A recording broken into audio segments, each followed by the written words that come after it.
الله سره تمام ائمه د احادیث لپاره څومره قربانۍ دي دا ناقابل فراموش دي، خصوصا د هغې طلبه دپاره چې هغه د حدیث زده کړه کوي، د دغې حدیث د تحفظ دپاره صحابه، تابعین، تبع تابعین، ائمه، متقدمین، اکابرین څومره کوششونه دي صرف چې یو د امام احمد بن حنبل قربانۍ سړی وویني حیران پاتې شي، څومره یې د دغې تحفظ د حدیث دپاره د ځون ستړی کړی دی، د وخت د بدشونې سره یې ټک راولیدو. یو دنه دو والد ټول ائمه ولیدو، ائمه اربعه تاریخ وکسئ، امام احمد بن حنبل، امام مالک رحمت الله علیه څومره وخت یې په مسجد نبوي کښې درس وکړ. د انداز یې درس یې څه و چې کله ورو چې سند و ذکر کېده عن فلان عن فلان عن فلان عن نبی صلی الله علیه وسلم، دو بیا په ترجمه کښې ورته ویل چې د غورا د قبر څښتن دا فرمیلی دي، ورته وایي حضور صلی الله علیه وسلم قبر سره نږدې دی،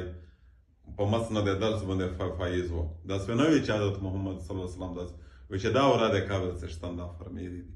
او د وخت بادشاهونې ملاقات ته به ټیم نه ورکوو. او دواړې که امام احمد بن حنبل تاریخ وکسئ سړي زړه بیخي خفه شي چې یاره د احادیث دپاره د کومې قوړي برداشت کړي دي، کوم د جیل صحبتونه ده برداشت کړي دي، هغې معتزله بادشاهونې د هغې جابرونه، هغې ظالمونه، معتصم بالله دی، اولیا د جعفر، لیا د منصور، او د دې ظلمینه امام مالک رحمت الله علیه، او دومره دورې دومره کوړې ولیدي. 28 مهینې جیل خالی د معتصم بالله په بادشاهي کښې امام احمد بن حنبل دغې مسالې په پاداش یې تېر کړه چې د معتصم بالله ورته ویل، عباسي خلیفګون وي ورته ویل چې یاره ته داسې وکړه چې ته قرآن خلکو لا دی که کلام الله دی.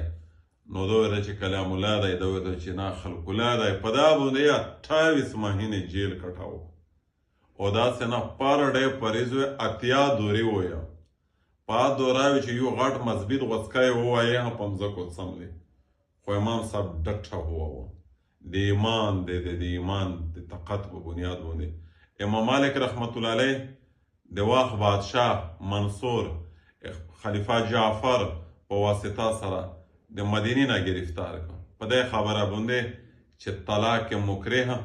لطلاق مکره